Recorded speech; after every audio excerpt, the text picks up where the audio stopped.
to Talking Points with Preferred Health Magazine.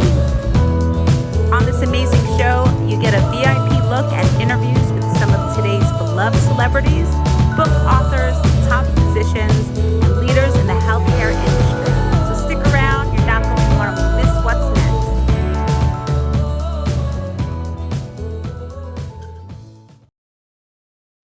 Hi, everyone. Welcome to Talking Points with Preferred Health Magazine. I'm your host, Angelina Cappiello. Today's guest is Dolvett Quince, a fitness coach, motivator, and personal development expert.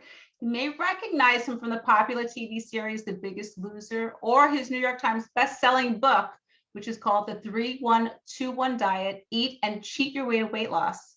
Here he is today. He's speaking about his new venture, which is a podcast called Work Out the Doubt, but it's not what you think it's about. So let's get into it with him, and he's going to explain to him what that new venture is all about. Welcome to the show, Dolvett. How are you today? I am amazing. Thank you so much for having me, Angelina. I appreciate it. Yeah, this is great. I mean, listen, I've watched you for years on The Biggest Loser. I'm loving your new venture. So I just kind of want to get into that. I want to speak a little bit more about your past before we get into your podcast, okay?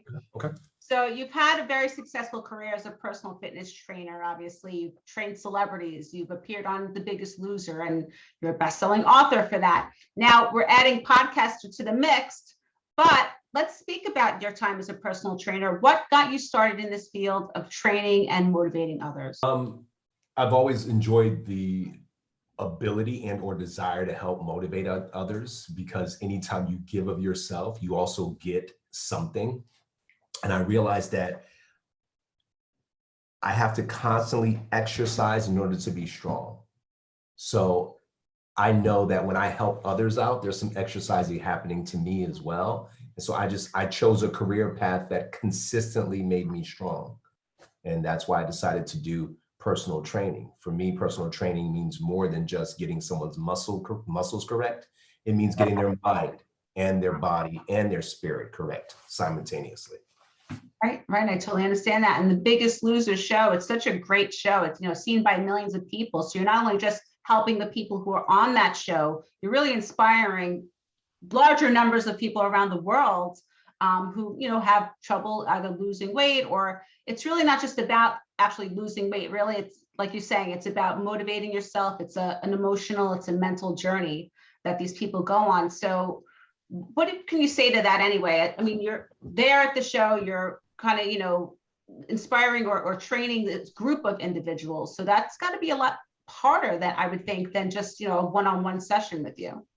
Yeah, of course. I mean, anytime you're training different people at the same time within the same hour, 3 hours, 40 days, you're training different personalities. So you sort of have to pivot based on how's the best way each personality is going to respond to accessing what you need them to access, which is the best version of themselves. That's probably one of the most difficult things, to sort of put one person in the space of many. It's sort of like being I've been a professional motivational speaker for years now. There are certain things I say that are going to tap into certain people, and there's things I'm going to say that will tap into a whole different group. So just knowing how to maneuver is key. And again, like each individualized, training sessions, you're there with the group, but it's really about getting in tune with that one person for that, 5 or 10 minutes or 20 minutes that you have with them. Because really it's a history, I find, with people. It's like a history of that doubt, which we're going to get to. But there is a history in each individual that you're training, that I guess you have to pinpoint what is going to inspire them, or kind of kickstart them into getting on board and doing the hard work, because it really looks like very hard work. It'd be hard work for anybody who's even fit, for that matter.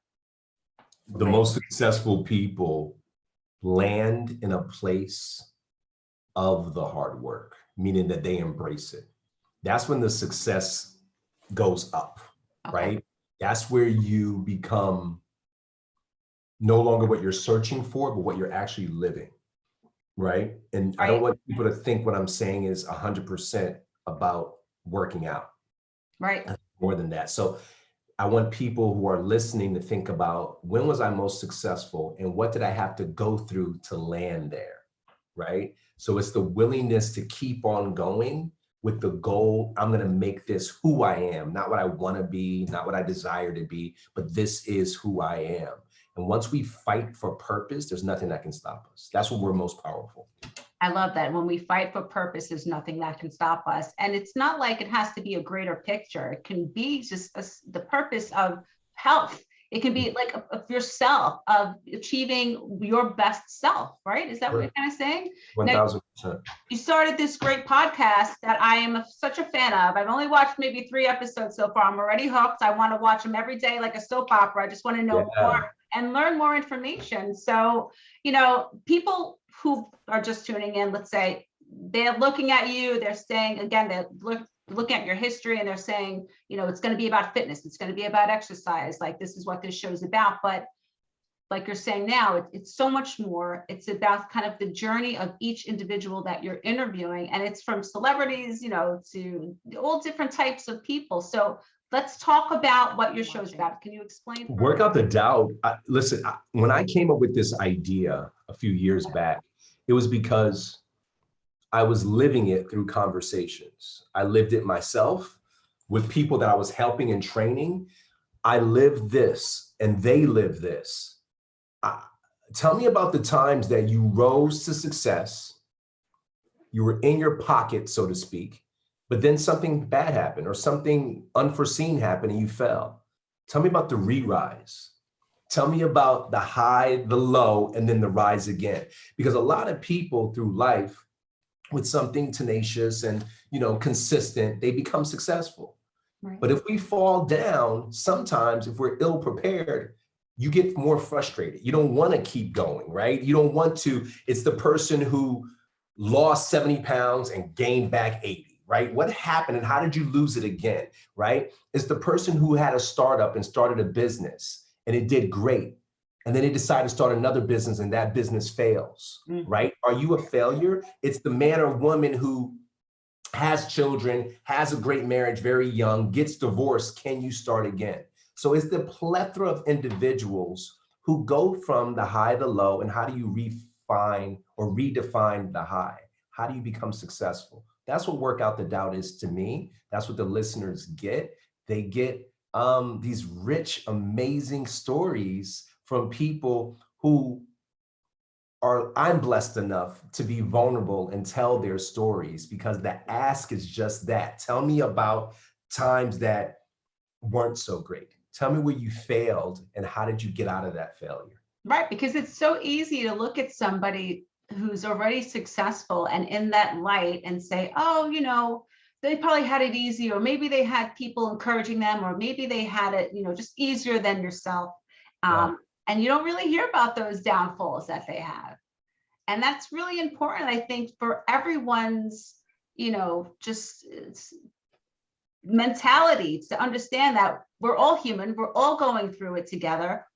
Everybody has a different journey, right? It's just kind of like, everybody has their path, and that doesn't mean that, you had it easier than I had it, or vice versa. And, it's good to hear about those fails.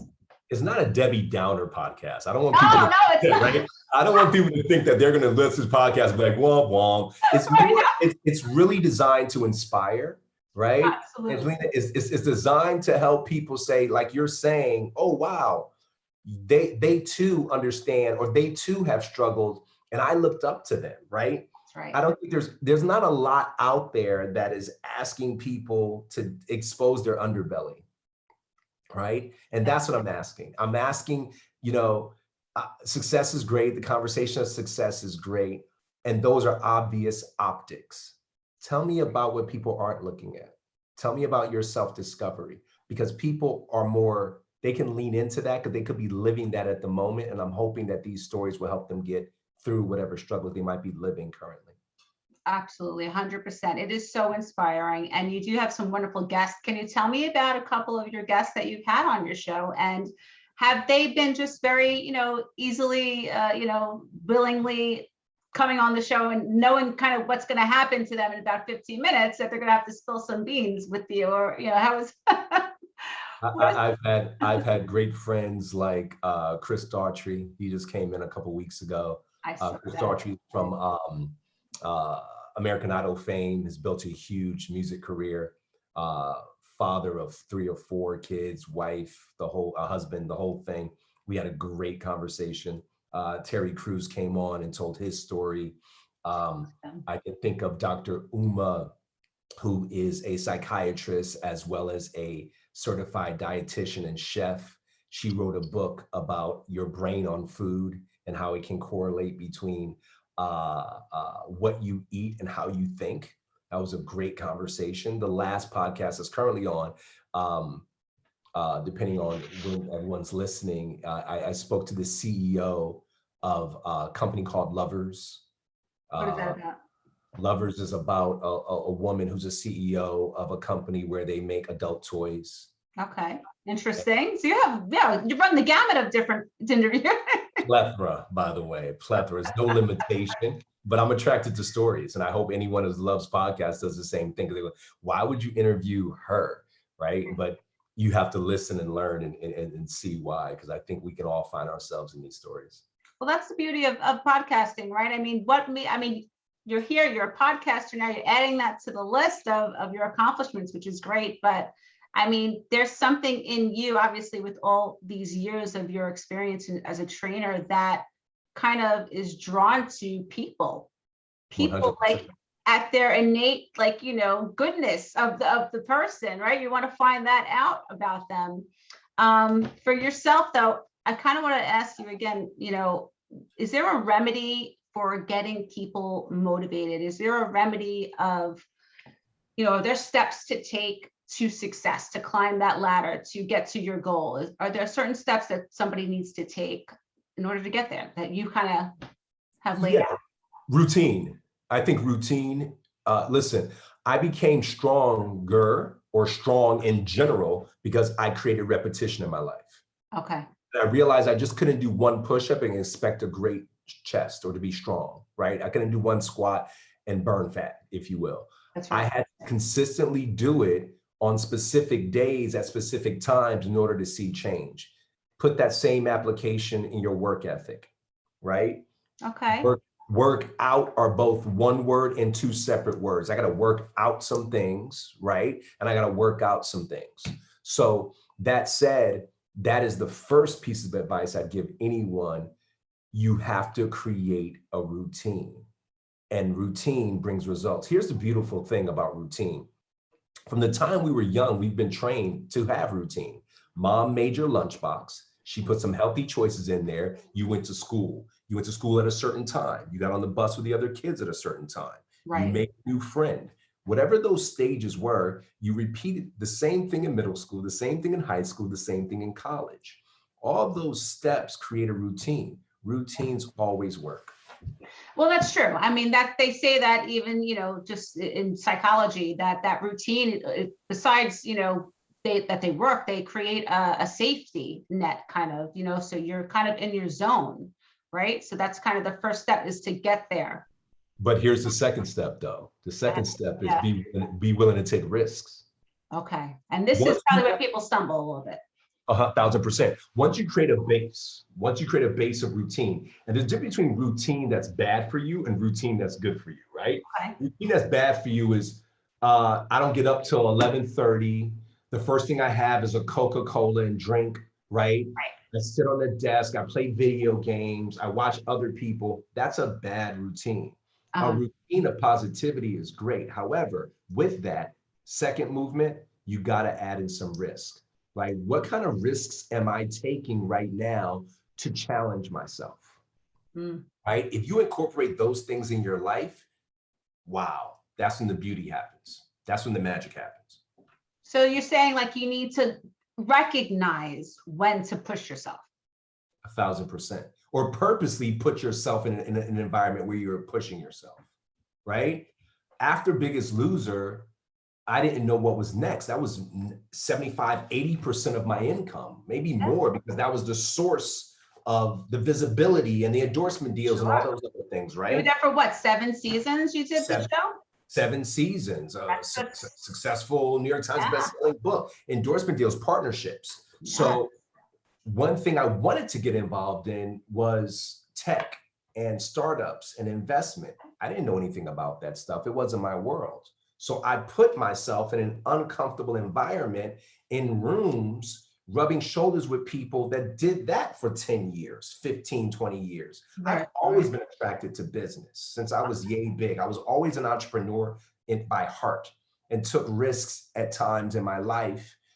But I knew because that was my attraction, what's step 2? What's my next stage? What's stage 3?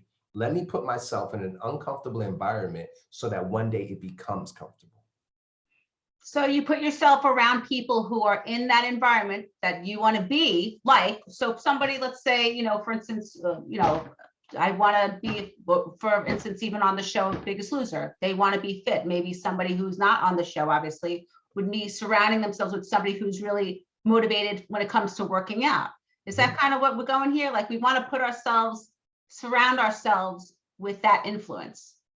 I had a woman who came on the show and was like, I can't do pull-ups. I just can't do it.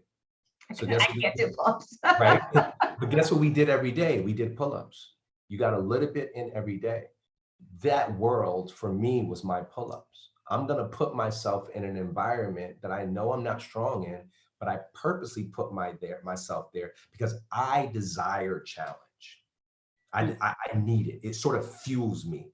I can't do something to me means, oh, yes, I can. Watch this. I don't necessarily do it from an egotistical, narcissistic perspective where I'm going to prove other people wrong. I'm searching to prove myself right. Right. Because the right in me says, you can get this, you can learn this. Or, there might be something in you, and maybe it comes from childhood that, maybe you're influenced by some. Do you have any mentors that you kind of grew up with? Was anyone in your life that way? 1000%. I think of a gentleman, may he rest in peace, Mr. Leroy Adams, who was a lawyer, a father of three boys, a husband. He was a leader in the church I went to. He was all these things. I'm like, I want to be like this guy. I love the way he carries himself. He's an orator. He's amazing to me. He's very intelligent. He does well successfully. I think of John Palmer, who currently is a mentor of mine, who is a gentleman, beautiful wife, great, huge home, has great relationships, can dress to the nines, kind to everyone. He's 23 years older than me. My goal is to aspire and be that, and continue to try to be that. So yeah, I'm always surrounding myself with thought leaders and thinkers and aspirational men and women who inspire me to be a better version of myself. I love that. I mean, I think that's so important too. Let alone, I feel that we're all born with a special gift. And I think that's important to know also, right? That we're all kind of here on this earth for some purpose, and that there is a special gift inside of us all, and that we should just always try to do the best, or be the best person that we possibly can be. So it's a better feeling than living in your gift, right? Yeah. I mean, I think that's the best gift that you can give to yourself, is to really explore what your heart is telling you to explore. Yeah. But I like that you said that it's not a challenge of proving to somebody else, but it's yourself, that you want to get to another level. You did the training thing. Now you wanted to do the IT thing, and there's always something different on the horizon for you. Why do you think that is? I mean, it's not out of boredom, that's for sure, because I'm sure your plate is full. So, I mean, do you have this kind of laundry list of, what you want to achieve in life? My biggest laundry list is a much bigger home with a much longer table so that I can have friends and family over. Okay. Celebrate life. Like that's a big thing of mine. I live my dreams every day. Right? That's the God to honest truth. I get up pushing purpose on purpose. Like this. That's pushing purpose on purpose. Right? It's intentional and it's literal. Who can I help? How can I help? Where do I search for to get the help that I need? I realize in this world, my entire world is based on a reciprocal state of mind, right? Oftentimes people live, I got to do this, I'm going to do this. You may got a problem, give me the problem, I find the answers. I'm an answer finder, seeker, and giver. I know that that's too much of a burden for one person, especially for myself. So I try to put myself in a position to ask where I'm needed, but at the same time, look and be okay with asking for help. For yourself. For myself. That's how you get better, right? If I know all the answers, I'm done, right? I'm done. There's no growth there, right? I'm looking to grow. I'm looking to evolve consistently. And another thing that I think that people tend to do, which is very unfortunate, they age themselves. Oh, when I was in my 20s, I used to, back when I was in, as if the evolution stopped. I'm definitely guilty of this. I've said that. I look at pictures and I'm like, look at me when I was 25, the six pack. No, it's called refinement. You know what I mean? Okay, that's right. We refine as we go. And we also have room to improve ourselves in different variations of ourselves. That version of me was great, but this version, whoa, right? Mind, body, and spirit. I'm always looking to pick up my weakest point. So in my 20s was all about my body. Okay. In my 30s, I started to interest myself in body and mind. In my 40s, I'm interested in my spirit, right? And then in my 50s, maybe I want to live all three of those things together, right? Sure, that's the ultimate goal, right? 100%. Even through this show, talk about the lessons that we want to learn. You know, I do it very simply. Again, I create a routine.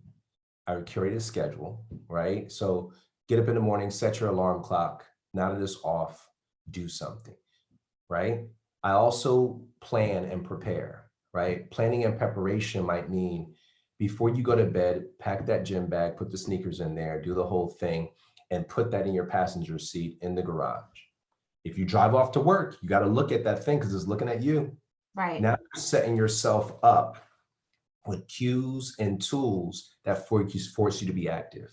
I'm working with a client right now via Zoom. We've been working since the pandemic, and he's overweight and he's doing his thing. And we're trying to make some changes. He's a super, super smart guy, family guy, 3 small kids, the whole story. And my thing to him is, if you want to be successful, you have to add whatever discipline you have in your life to yourself. You have to literally schedule yourself.